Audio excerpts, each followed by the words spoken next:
olhos do Pai,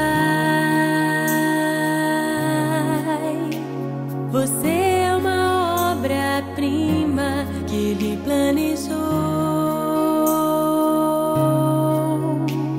Com suas próprias mãos pintou a cor de sua pele, os seus cabelos desenhou cada detalhe num toque de amor aos olhos do Pai.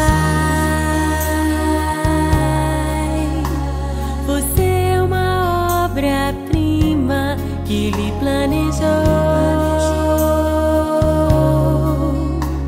Com suas próprias mãos pintou a cor de sua pele, os seus cabelos